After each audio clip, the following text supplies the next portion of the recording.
Hello everyone, good morning. कैसे हो आप सब? आई होप आप सब अच्छे होंगे। हम भी ठीक हैं। तो गाइज, कल एक ब्लॉग डाला था, एक वीडियो डाली थी जिसमें मैंने आप लोगों के साथ शेयर किया था कि संडे को मेरे चाचा की तेरहवीं थी और तेरहवीं के दिन मेरे ससुराल वाले वहाँ पहुँच जाते हैं। और वहाँ पहुँचकर जो कुछ हुआ वो मैं आप लोगों के साथ पिछले ब्लॉग में, कल वाले में शेयर कर चुकी हूँ। उसके बाद मैंने आप लोगों को बताया था कि उन लोगों ने कैसा अपना रंग बदला और आगे क्या क्या हुआ वो मैं आज आप लोगों के साथ शेयर करूंगी। तो गाइज प्लीज़ पूरी वीडियो में बने रहिएगा।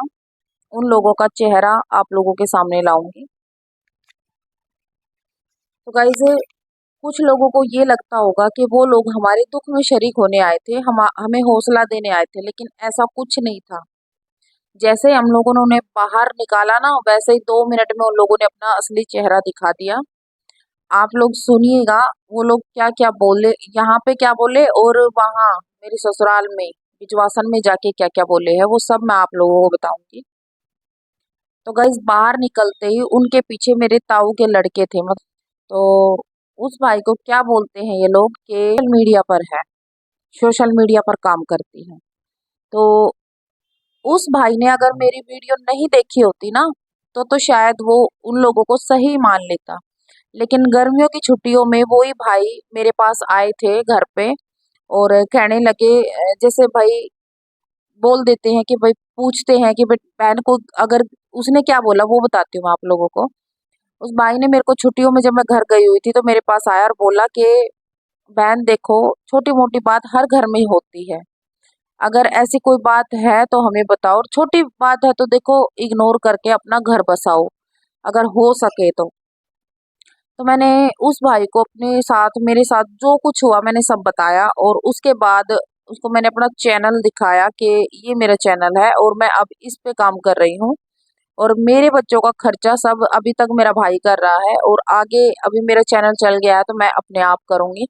उन लोगों ने 1.5 साल हो गया आज तक अपने बच्चों का होश हवास नहीं लिया है।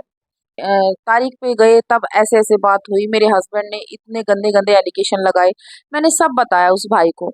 तो उसके बाद उस भाई को जैसे ही मैंने सारा सब कुछ बताया तो वो रोने लगा।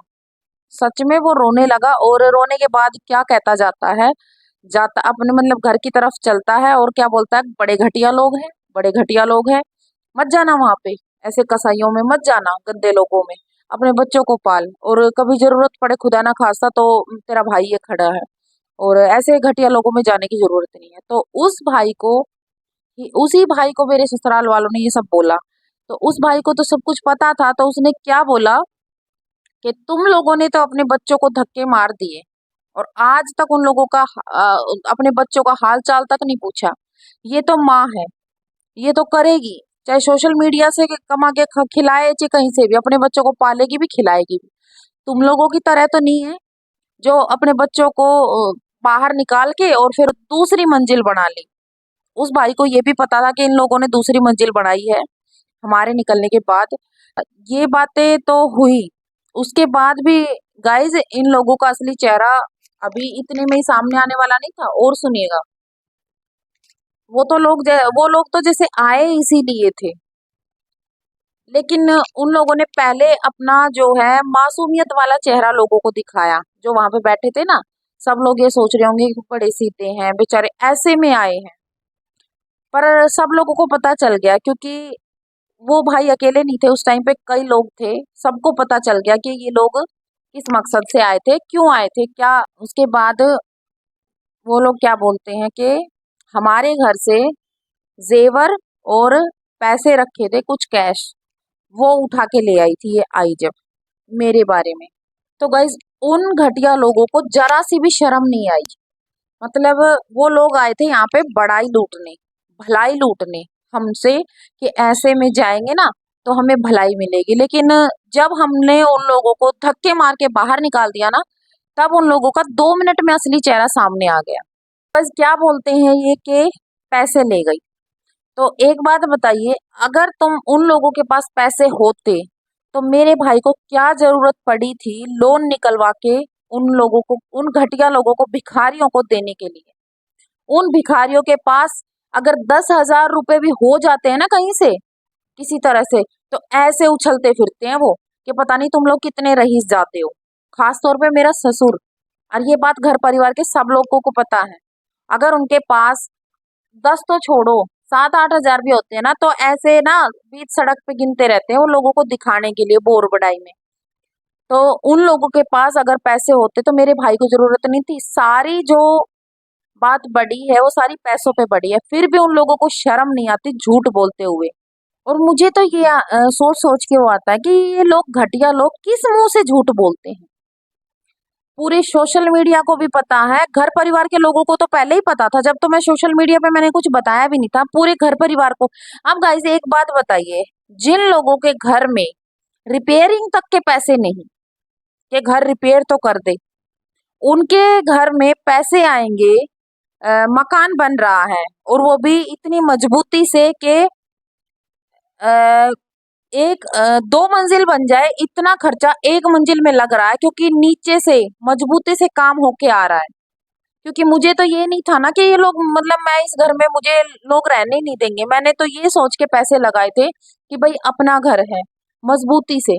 तो इतने पैसे लगाए थे उस घर में कि 2 मंजिल आराम से तैयार हो जाए, इतना पैसा उस 1 मंजिल में लगा है। तो जिन लोगों के पास रिपेयरिंग तक के पैसे नहीं है, वो उनके घर में पैसे आ रहे हैं, घर बन रहा है, तो पड़ोसी नहीं समझेंगे पैसे कहाँ से आ रहे हैं। और इतना तो हमने छुपाया भी नहीं, खास तौर पे मैंने, क्योंकि मुझे कुछ कुछ इन लोगों का ये था कि पता होना चाहिए। तो सबको पता था मेरे मायके से पैसे आ रहे हैं। और गाइज रही बात जेवर की, तो आप लोगों को मैंने पहले भी बताया है कुछ ब्लॉग में, वीडियो में, आज फिर बताती हूँ। आप लोग बताइए, सिर्फ 7 लाख रुपए में तो घर नहीं बनता। और मेरे मायके से सिर्फ 7 लाख ही रुपए लिए थे उन लोगों ने, मेरे हस्बैंड ने। लिए क्या थे, मतलब दिए ही इतने थे ही मेरे भाई के पास, मेरी बहनों के पास इतने ही थे। हाँ, अगर ज्यादा होते ना तो ये ज्यादा भी दे देते। ये तो थे ही, लोन ही इतने का मिला था। तो सिर्फ 7 लाख रुपए में घर नहीं बनता। जब मकान हमने ये रुपए लगा दिए फिर भी पूरा नहीं हुआ, अधूरा रह गया, तब मैंने अपने जेवर बेचे थे। और ये बात अड़ोसी पड़ोसी भी जानते थे, तो क्या उन लोगों को नहीं पता? मेरे हस्बैंड को तो पता ही पता था, लेकिन वो लोग जो मेरे सास ससुर ननद देवर, ये लोग आज मेरे घर पे कब्जा करके बैठे हैं, मेरे बच्चों के हक पे कब्जा करके बैठे हैं। उन लोगों को नहीं पता होगा, जब पड़ोसियों तक को पता है कि मैंने अपने जेवर बेच दिए घर के लिए। उस टाइम पे पड़ोसियों ने भी ये बोला था, उन पड़ोसनों ने, कि जेवर क्या ये दोबारा बनवा देगा जो तू बेच रही है? तो मैंने बोला कम से कम मेरे बच्चों के सर पे छत तो हो जाएगी। जेवर का तो ये है लोकर में पड़े रहने हैं, तो कम से कम मेरे बच्चों के सर पे छत तो रहेगी, ये टेंशन तो नहीं रहेगी कि आज मेरे बच्चे दर दर की ठोकरें खा रहे हैं बिना घर के, कभी यहाँ कभी वहां। तो सबको पता था गाइस कि मैंने जेवर बेच दिए उस घर के लिए। और मेरे ऊपर उन लोगों ने ये इल्जाम लगाए यहाँ पे आके, घटिया लोगों ने। हालांकि मुझे रत्ती भर भी फर्क नहीं पड़ता कि वो लोग यहाँ पे आके क्या क्या बोल के गए हैं, लेकिन उनका चेहरा आप लोगों के सामने लाना जरूरी है, क्योंकि वो लोग इतने दोगले हैं, इतने झूठे हैं। वो पता है, बताऊंगी वो लोग कैसे हैं, आज के ही वीडियो में बताऊंगी वो लोग किस हद तक झूठ बोलते हैं और किस किस को झूठ बोलते हैं। दूसरे लोगों को तो सब बोलते हैं, वो लोग आपस में भी झूठ बोलते हैं, वो भी मैं आप लोगों के साथ शेयर करूंगी। तो गाइज उन लोगों ने यहाँ जो बोला वो मैंने बता दिया। अब मैं बताऊंगी उन लोगों ने मेरी ससुराल में जाके, अपने गांव में जाके क्या झूठ बोली है, किस किस को झूठ बोली। तो गाइज देखिए, अगर हमें कोई बात छुपानी है, हालांकि जो सच्चा बंदा होगा ना वो ऐसे काम करेगा नहीं, जो बात है वो ही बताएगा। और ना तो इन लोगों में सच्चाई वाली कोई बात है, और ना ही इन लोगों में इंसानियत नाम की कोई चीज है, ना ही इन लोगों में इज्जत नाम की कोई चीज है। लेकिन फिर भी, तो गाइज ये लोग वहां जाते हैं अपने गांव, और वहां जाके क्या बोलते हैं मेरे बारे में कि मैं रो रही थी, गिड़गिड़ा रही थी, उनके पैरों में पड़ गई, उनके पैर पकड़ लिए, नाक रगड़ा, कि मुझसे गलती हो गई मेरे बारे में। और क्या बोलते हैं कि उनके घर परिवार के लोग भी उनको थूक रहे थे। जिसमें कि मेरे पूरे गांव में ये बात हो रही है कि बिजवासन वाले पिट के गए हैं। पूरे गांव में ये बात हो रही है कि पिट के गए हैं। जिनको नहीं पता था ना उनको भी पता चल गया कि वो। तो फिर क्या बोलते हैं कि चाचा ताऊ चाची ताई वो सब लोग भी उनको सुना रहे थे और वो लोग चुपचाप बैठे सुन रहे थे। तो उनके पड़ोसियों को तो चलो 1% उन लोगों ने झूठ बोल भी देते हैं लोग कि चलो पड़ोसियों के सामने क्यों अपनी बेइज्जती कराई, झूठ बोल देंगे। लेकिन गाइस वो लोग ऐसे हैं, वो आपस में भी झूठ बोलते हैं। जैसे यहाँ पे वो तीनों बाप बेटे आए थे, जैसे मेरे ससुर मेरी सास और मेरे हस्बैंड आए थे। तो उन लोगों को तीनों को ये बात पता थी कि हमारे साथ क्या हुआ, तो आपस में तो झूठ बोलेंगे कैसे। लेकिन घर जाके इतनी गारंटी के साथ मैं बता सकती हूँ कि अपने छोटे बेटे को और अपनी बेटी को भी उन लोगों ने झूठ ही बताया होगा। बहू को तो जो मेरी देवरानी है उसको तो कहाँ से सच बताएंगे, वो तो उसके साथ भी ऐसा ही करते हैं। लेकिन इतनी गारंटी के साथ मैं कह सकती हूँ वो लोग ना आपस में भी इतना झूठ बोलते हैं। चलो पड़ोसियों को बोल दो, गांव में बोल दो कि हमारी बेइज्जती ना होगी, लेकिन वो लोग आपस में भी। उसका एक और बात है, मैं क्लियर कर दूंगी आज के वो लोग किस हद तक झूठ बोलते हैं। तो गाइज जब मेरे हस्बैंड काउंसलिंग में आते थे ना, काउंसलिंग के दौरान जब हम मिलते थे तो वहां पे ऐसा कुछ नहीं होता था जो वहां जाके वो अपने गांव में अपने परिवार में अपने घर में अपने माँ बाप भाई को बताता था।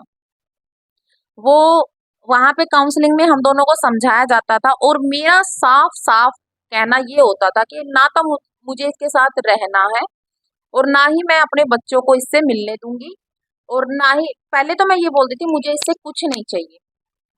लेकिन जब मैडम ने और मुझे समझाया सबने कि देखो बेटा ऐसे ही जिंदगी पार नहीं होगी, फिर इसको क्या फर्क पड़ेगा, ये तो अपनी जिंदगी में खुश रहेगा, लेते क्यों नहीं खर्चा।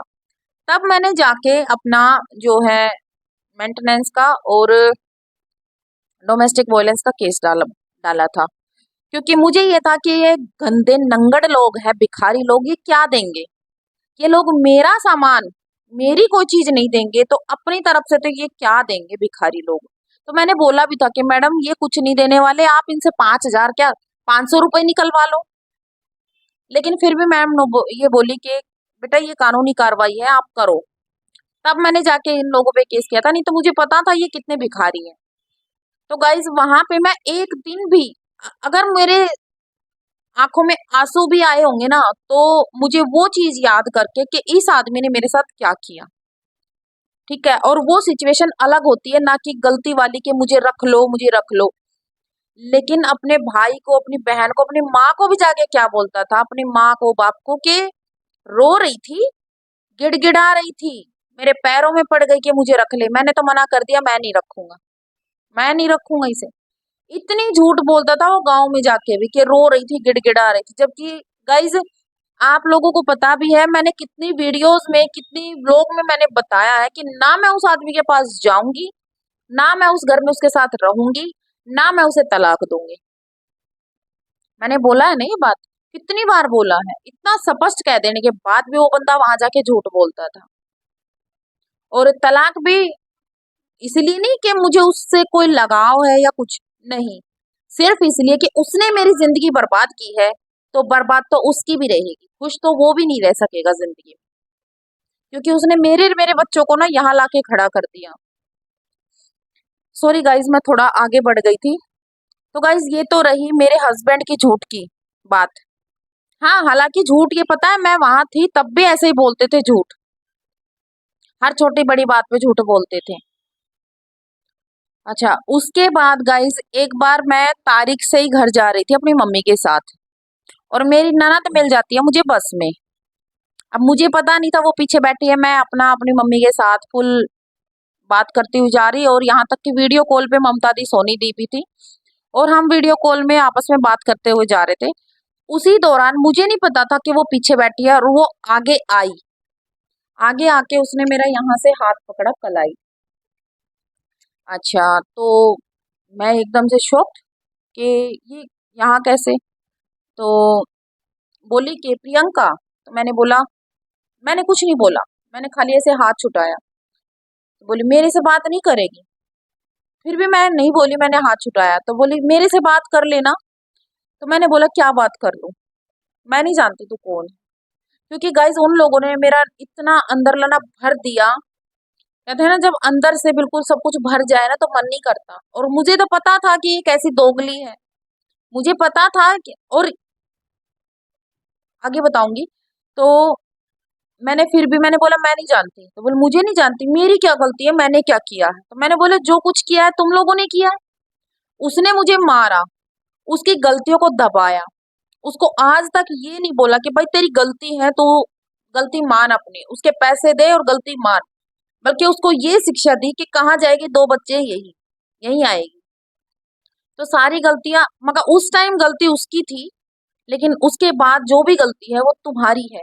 जो तुम लोगों ने उसको ना इतनी बड़ी गलती करने पर भी अपने पास सहला के बैठा लिया कि कोई बात नहीं, कहाँ जाएगी। तो उसके बाद मेरी मम्मी ने उसको पहले तो पहचाना नहीं। और कि मम्मी बोली कौन है, तो मैंने बोला नहीं पहचाना। तो बोला नहीं। तो बोली कि मका वो है। बताने के बाद मेरी मम्मी ने हाथ छुटवाया और बोली कि इधर से दूर हो जाना मेरी बेटी से, बहुत परेशान कर लिया, अब नहीं। तो मेरी मम्मी ने ये बोला कि तू भी रख लेना उन पैसों को, हमें जरूरत नहीं है, हमारे पास हमारी बेटी है, सही सलामत है, हमें यही बहुत है, हमें नहीं चाहिए। इतना कहने के बाद गाइस मेरी मम्मी ने इतना सुनाया था कि तुम लोगों की करामात है ये लोग, और मैंने भी। वो बंदी चुसकी नहीं, वो तो गाइस इतना कहने पर वो बंदी बोली नहीं वहां पे बस में। क्यों, उसको ये था ये दो माँ बेटी हैं, ज्यादा बोलेगी तो 3-5 हो जाएगा यहीं पे। वो नहीं बोली, और इतने में ही हमारा स्टैंड आ जाता है और हम उतर जाते हैं, वो बस सीधी चली जाती है भिजवासन की तरफ। तो गाइस गांव में जाके वो लोग वो क्या बोलती है, गांव में बोल ले वही, घर में बोल ले, घर परिवार में बोल ले, लेकिन अपनी माँ के सामने, अपने भाई के सामने, अपने बाप के सामने क्या बड़ाई फेंकती है कि मिली थी। और मैंने हाथ पकड़ के ऐसा टाइट और खींचा, और मैंने बोला क्या चाहती है, क्यों ना बसा लेती अपना घर। और मैंने तो धमका दी, हमारे बच्चे दे, हमारे बच्चे दे। वो हमारे बच्चे हैं, तेरे क्या लगे, तू रह अपना वहां पड़ी रहे, अगर तेरे को नहीं आना तो बच्चे दे हमारे। ये बातें जाके बोली है उसने गांव में। उसके इतने मतलब, उनको ना खानदानी खून में नहीं हो जाता है वो चीज है उनको झूठ बोलने में। तो यहाँ पे कुछ थी, यहाँ पे कुछ नहीं बोली हमारे सामने, गांव में जाके इतना झूठ बोला उसने। अच्छा गाइज एक बात और कहना चाहूंगी, मैं 10 साल वहां रह के आई तो अपने पर्सनल एक्सपीरियंस से एक बात बोलना चाहूंगी। जब वो लोग यहाँ आ रहे होंगे ना, मेरे हस्बैंड, मेरी सास और मेरा ससुर, तो 100% बोल सकती हूँ मेरे देवर ने एक बार ये बात जरूर बोली होगी कि देख लो कभी पिट के आओ वहां से।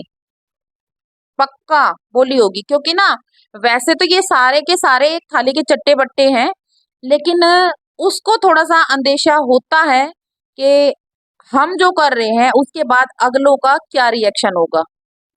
क्योंकि उसको पता है तुम लोगों ने कितनी हदें पार की हैं, कोई भी मायके वाले हुए ऐसा ही करेंगे। तो मैं 100% कह सकती हूँ मेरे देवर ने उनको एक बार तो जरूर बोला होगा कि देख लेना कभी पिट के आओ। और अगर ऐसी बात नहीं होती ना तो वो खुद भी आने की कोशिश करता। उसे पता था कि कुछ भी हो सकता है वहां पे, इसीलिए ना तो वो खुद आया। और ये लोग मानने नहीं होंगे, इन लोगों ने क्या बोला होगा, नहीं ऐसे में थोड़ी ना कोई कुछ कह देगा, ऐसे में तो कोई कुछ नहीं कहता, ये सोच के भागे आए। तो इन जैसे घटिया बेशरम लोग दुनिया में नहीं मिलेंगे, भिखारी लोग। आप लोग मुझे एक बात बताइए, उन लोगों का यहाँ आने का मतलब भी क्या बनता है। जब हमारा कोर्ट केस चल रहा है तो उन लोगों का हक ही नहीं बनता यहाँ आने का। और अगर बात कोर्ट केस तक नहीं पहुंची होती तब भी आदमी ये सोचते हैं, लोग ये सोचते हैं कि जो तुम लोगों ने करतूतें की हैं, जो तुम्हारे बेटे ने जो करतूतें की हैं, उसके बाद अगर तुम ऐसे जाओगे तो कभी बात ज्यादा बढ़ जाए, कभी वो लोग भड़क जाए, 1% सोचते हैं। पर इन लोगों में ना तो बुद्धि है, घटिया बेशरम लोग हैं ये। तो वैसे तो मैं पहले कई बार बोल चुकी हूँ, आज फिर उन लोगों के लिए, क्योंकि वो लोग भी ये वीडियो देखते हैं, उन लोगों के लिए आज फिर एक बार बोल देती हूँ, ना मैं तलाक दूंगी, ना मैं वहां उसके साथ रहूंगी। और रही बात माफी की, तो माफी अब मेरी जुत्ती मांगेगी तुम लोगों से। घटिया लोगों, तुम लोग बोल लो जितना झूठ बोलना है, और गाइज मैंने एक कहावत सुनी है, आप लोगों ने भी सुनी होगी, कि जो लोग झूठ बोलते हैं ना उनका घर नहीं बसता। तो मैंने सुनी थी लेकिन अब देख भी ली। इन लोगों का घर उजड़ने में एक कारण ये भी है कि ये लोग हद से ज्यादा झूठ बोलते हैं। तो झूठ बोलने की वजह से बड़े बेटे का तो घर उजड़ गया है, अब जो बसा हुआ है वो छोटे बेटे का है। और अगर ऐसे ही झूठ बोलते रहे ना तो वो दिन दूर नहीं जब इनका पूरा का पूरा घर उजड़ जाएगा। तो गाइज ये तो रही वो बातें जो मेरे ससुराल वालों ने यहाँ झूठ बोली और अपने गांव में जाके झूठ बोली। लेकिन गाइज आज मैं एक बात और कहना चाहूंगी। मैंने पहले भी एक वीडियो में बताया है, एक ब्लॉग में बताया है कि मेरे ससुर जो है शादी के कुछ महीनों बाद ही, जब मेरे हस्बैंड नहीं कमाते, मतलब जो बेटा उनका, मेरे हस्बैंड शादी से पहले 20,000 कमाता था, वो शादी के बाद ढेला नहीं कमाता। उसको कमाने के लिए, भेजने के लिए मेरे ससुर क्या करते थे कि हमें अलग कर देते थे न्यारा, कि अलग बनाओ अलग खाओ। मैं कहाँ से करूं कि नहीं कमाएगा तो मैंने आप लोगों को बताया था कि मेरे मम्मी पापा आए थे समझाने के लिए कि देखिए इसमें हमारी बेटी की कोई गलती हो तो बताओ। बोल नहीं आपकी बेटी की कोई गलती नहीं। तो बोल फिर उसको ऐसी हालत में, उस टाइम पे मैं प्रेग्नेंट थी, फिर भी मेरे साथ वो लोग ऐसा करते थे, और एक दिन नहीं पता नहीं कितनी बार किया है। तो मेरे पापा मम्मी ने ये बोला कि चौधरी साहब ऐसे ना हम बेटी को परेशान मत करो ऐसी हालत में, वो टेंशन ज्यादा ले रही है। तो मेरे ससुर ने उस टाइम पे मेरे पापा को क्या बोला था कि किसने बुलाया तुम लोगों को, मेरे घर में आने की हिम्मत कैसे हो गई, किसने बुलाया यहाँ पे, ये मेरा घर है, मेरी मर्जी, मैं जो चाहे करूं, किसने बुलाया। मतलब मेरे पापा की इंसल्ट की थी मेरे ससुर ने। और उस टाइम से लेके आज तक मैं उस चीज को इतना ना मेरे दिल में था कि मेरे पापा की इंसल्ट की और मैं कुछ ना कर सकी, मैं कुछ ना कर सकी। यहाँ तक कि मेरे भाई को, मेरे बहनों को भी इस बात का आज तक दुख है कि हम कुछ नहीं कर सके। मेरे पापा दुनिया से चले गए, दोबारा उनके घर कदम तक नहीं रखा। मेरे पापा भी इतने स्वाभिमानी थे, इज्जत वाले थे, जो उनके लिए कुछ नहीं कर सके। लेकिन गाइस आज आज मुझे, मेरे भाई को, मेरी बहनों को, मेरे मम्मी को, सबको बहुत खुशी हुई है इस बात पे कि हम अपने पापा का बदला ले सके। उनके जीते जी ना सही, उनके जाने के बाद ही सही, लेकिन हम उनकी जो बेइज्जती मेरे ससुर ने की थी, हम उनकी बेइज्जती का बदला ले सके। भले ही 4 साल बाद, 3.5 साल बाद लिया हो, लेकिन हमें आज सुकून है कि हम अपने पापा की बेइज्जती का बदला ले सके। मेरे पापा ने दोबारा मेरे ससुराल में कदम नहीं रखा, और मेरे ससुराल वालों को हमने इतना गंदा गंदा बोला है, फिर भी मेरा ससुर बिना चाय पिए नहीं निकला वहां से। और जब तक पत्थर नहीं उठा लिया ना, पत्थर, तब जाके निकले। इतने बेशरम लोग हैं वो। तो अभी हमें सुकून है, हमें खुशी है इस बात की कि हमने अपने पापा की बेइज्जती का बदला लिया। तो गाइज मैंने बताया कि मेरे ससुराल वालों ने मेरे चाचा की 13वीं पर क्या कुछ ड्रामा किया, वो सब। तो गाइज अभी नेक्स्ट वीडियो में मैं अपने केस के बारे में कुछ बातें आप लोगों के साथ शेयर करूंगी, क्योंकि काफी बहनों के कमेंट आ रहे हैं कि अभी नहीं, कुछ दिन पहले आए थे कि दीदी आपका केस कहाँ तक पहुंचा, क्या चल रहा है, थोड़ा हमें भी बताओ। तो उस बारे में मैं शायद नेक्स्ट वीडियो उसी बारे में आएगी मेरी। तो आज के लिए गाइज राम राम, मिलते हैं नेक्स्ट वीडियो में। राम राम सभी को।